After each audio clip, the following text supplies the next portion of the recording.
We got into deferred grazing by total accident.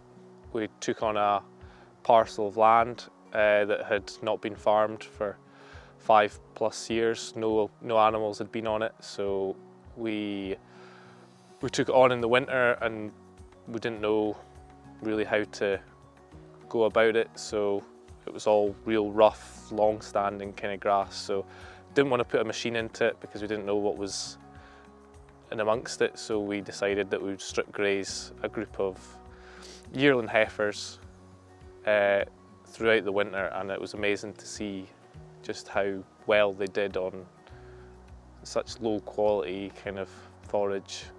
And yeah, from then on it was just like, well, this is a cheap system to kind of run. So we've just kind of, from then on, from 2018, we've kind of trialled it. And last year we kind of did it more on purpose, and yeah, we're going to try and make more of a go of it and incorporate it into the system a bit more, yeah. So there was a group of 15 heifers and we ran them over probably an area of 20 acres probably, just moving them every day, every second day, and just giving them a strip. So we just did it really rough. We were just trying to take it down and just see what was there, really was the aim of what we were doing. So yeah, and that did them from 1st of December straight through till March, April time. Yeah, they did really well on it, and yeah, really opened my eyes to what the benefits can be of deferred grazing. Deferred grazing is brilliant for biodiversity, so being able to shut up a field for a few months allows the plants there to have the time to kind of express themselves fully, and that could be either setting seed or flowering, which initially just creates an uplift in the amount of biodiversity that's going on. And that also creates structural diversity, which is great for insects, but also small mammals, birds, amphibians, reptiles, and all of that contributes to building the nutrient cycling that's happening through wildlife on the farm, but also helps to add to the nutrient cycling through the food chain, so enabling predatory birds, for example, birds of prey to come in, and all of that just adds to the diversity and the abundance of wildlife on the farm.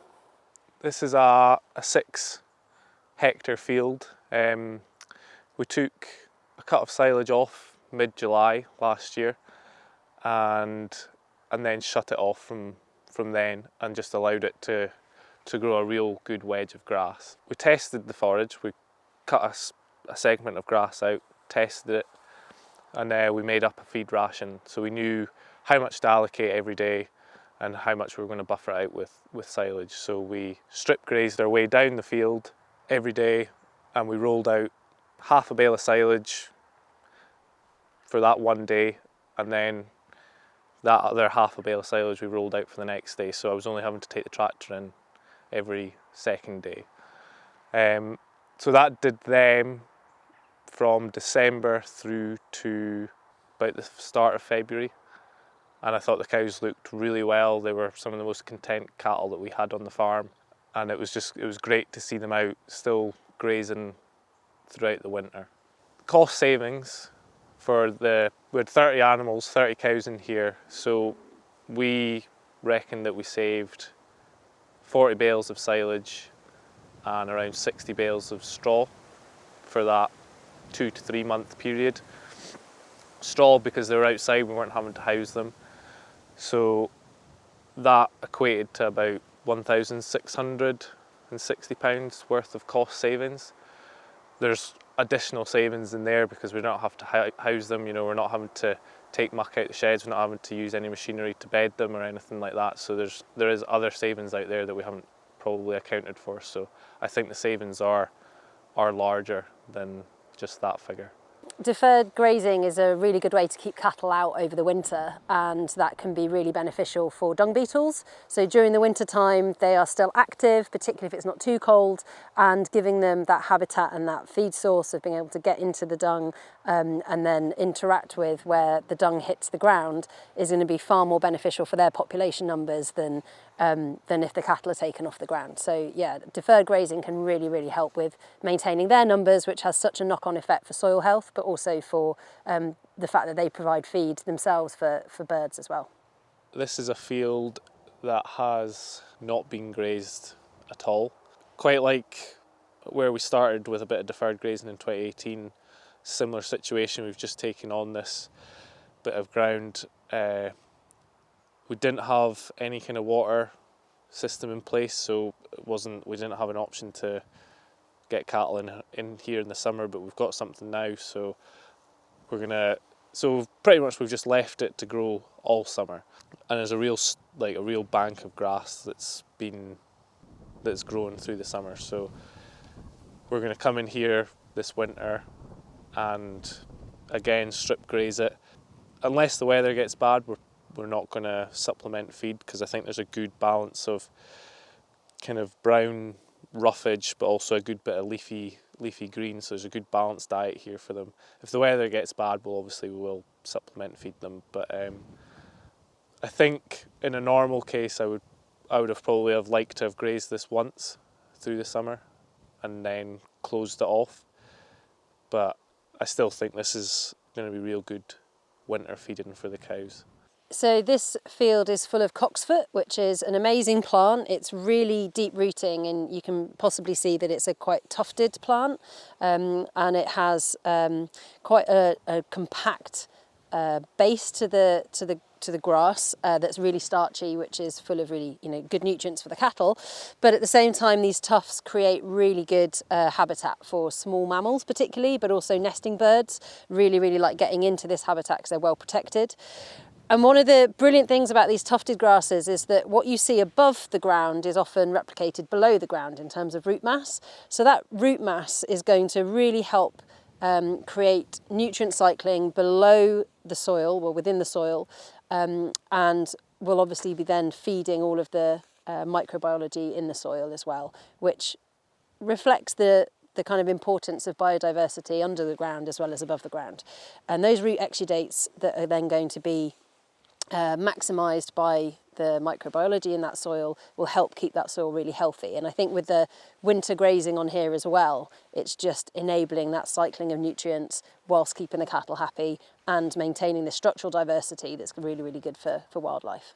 So we've got quite a variation of different types of deferred grass. This is more probably on the extreme end where there's a real bulk of grass, whereas further down we've got shorter kind of greener leafy kind of stuff. So this will probably graze first, probably November into December, and I don't think we'll take it down too hard. We'll see how it goes really. We'll see how much the cows like. If the cows are happy, then we'll be happy. We don't want to be too hard on cow condition because they'll be outside. The weather can get pretty bad up here at times, so we want to keep those cows pretty fit and healthy. So yeah, I was just thinking about the benefit of grazing this earlier or later, and I think it's going to be quite interesting to see what happens, because I think I might be tempted to graze it later on, only because I know that January, February it can get pretty cold.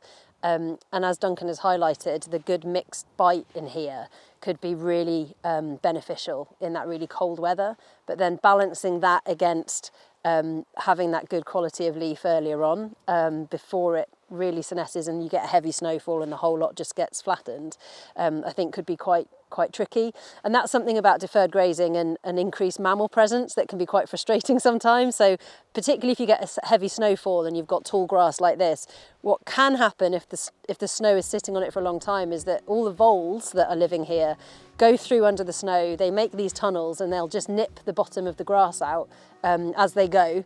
And when the snow melts, you come back to almost a useless field for grazing. So I think sometimes kind of thinking about, how important this is for increased wildlife, actually sometimes there can be challenges if you leave it too late and it's had too much of a heavy snowfall. So yeah, I think it's really interesting testing that each year and working out what works best, both for the diversity, but also for the cattle. I see deferred grazing bringing massive benefits in terms of cow profitability. We can keep this cow out here through the winter as cheap as possible. She's doing all the work, she's grazing it, she's utilising it. With rising fertiliser costs, maybe deferring some ground that's been silage ground, and getting some silage or hay back onto the ground and getting the nutrients back into the ground while strip grazing through it and not totally, not poaching up a field, I think also has potential there as well. Other benefits, I think, is, as Nikki says, it sells such a good story where animals get a habitat, insects can get a habitat out of here, but also you can benefit the cow, benefit your business, your profitability with the business as well. So I think it strikes a really good balance between biodiversity and cow profitability.